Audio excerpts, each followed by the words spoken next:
love to tell you a very stressful story that happened on August 26th. And the story has to do with this bird right here. Max, step up. Step up. Come here. Step up. Has to do with Max. Max the bird.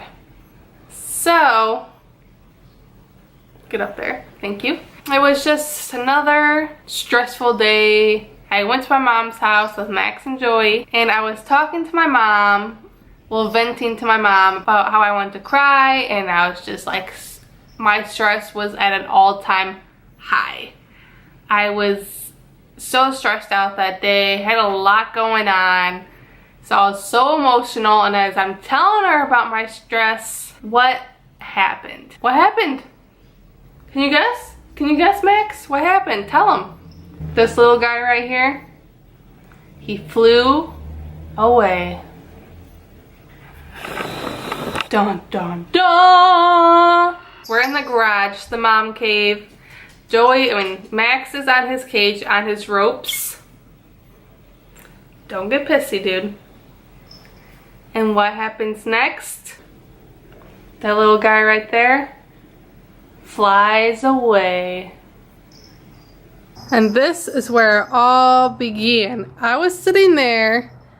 Esteban was sitting there because my mom picked him up from school. My mom was sitting there. Max was right here on his rope. And I'm sitting here telling my mom how stressed I am and how I want to cry because I'm so stressed out over everything that's going on. And then what happens? My dad lets Sky out to take her on a walk, and he spots her and she spots her. So they start barking their heads off. Max flies off through here. I jump up, I run to the gate, close it so the dogs don't escape. I watch him fly, and I'm running. He's flying, I'm running like a maniac. He flies over these trees. I then jump this fence, go running in their yard, looking for him in all the trees. The neighbor comes out, and I'm crying. And she's like, what's wrong? Did you lose your dog? And I said, no, my bird, as I'm crying. So my dad, my mom, me, the neighbors, Esteban, we're all walking around our entire block looking for the bird with our phones, playing bird songs or whatever to see if we hear him chirping. So I walk around. I'm walking everywhere. I walk around the whole other block and I can't find him. Then Josh calls me as I'm by the park, and I'm like, I can't talk right now, as I'm crying, bawling my eyes out. Max is gone. So he left work to come help, and we're out there for hours looking for this dang bird. We eventually found him, and where was he at? He was... My dad calls me, he's like, I found Max, hurry and come. I book it up the driveway. I'm running and running. We find Max, and he's up there on that ledge, right there. And we're down here with a step stool, calling for him with his cage. We then grab a pole with a hook, put it up there next to him, and he freaks out. So he then flies off, and we can't find him. And then we found him again after so long, and he was in our neighbor's tree, and I decided that I'm gonna go onto my parents' roof with his cage. So since Max was in our neighbor's tree, which I will be showing you, my uncle told me to go on my dad's roof, well, my parents' roof. They have a bathroom. Their bathroom has a door to the balcony. So I walked out the door, and what I did was I put his black cage right there because he was in that tree right there. So then I eventually sat right next to his cage for maybe an hour or so and was calling for him, waving my arms, had his food and everything, bird calls. He just kept looking at me squawking because he wants me to actually go up to get him, but I can't. And then eventually what my dad did was and then what does my dad decide to do? One idea he had was to get the BB gun and shoot behind him.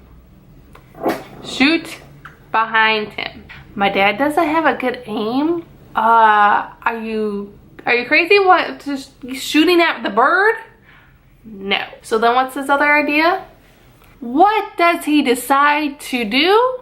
Well, my dad then comes in here, grabs 3 tennis balls, and what's he do? And was throwing them up in the air at the bird, and it's already dusk. It's dusk out, and what Max does is, because he got spooked by the balls, he flew over me, over that way, and we don't know where he went because it was already getting dark out. We lost him because it was nighttime and we don't know where he went. So I wake up the next day. I did not sleep at all that night. I went to my parents' house at like 5 something in the morning, got my phone and was doing bird calls to find him. We eventually found him, and where was he at? He was the next day at 5 something in the morning. I come here, play some sounds.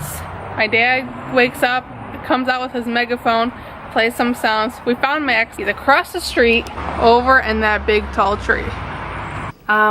The neighbor saw how freaked I was after he got attacked by a squirrel and flew off. I was crying, I was panicking, I screamed bloody murder when I saw it happen. This is the house right here that helped us rescue Max. And so she called the fire department.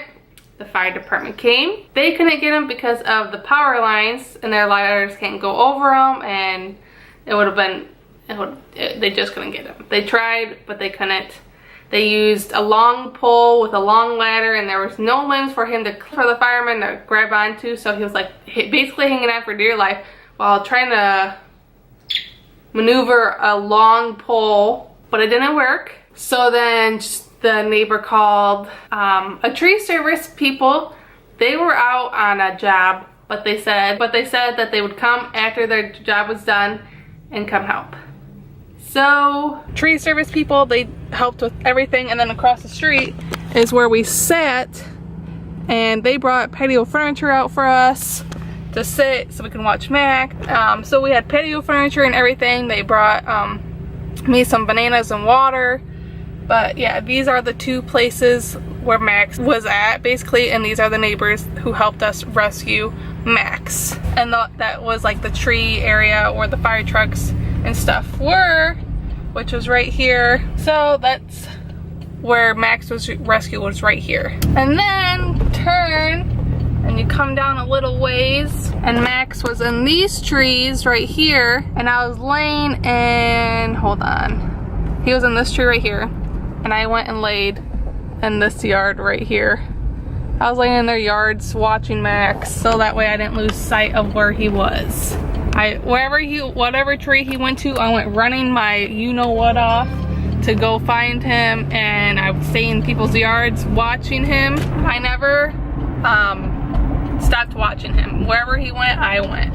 I looked up in the trees like this 24/7, looking up non-stop. You know how exhausting that is to look up non-stop?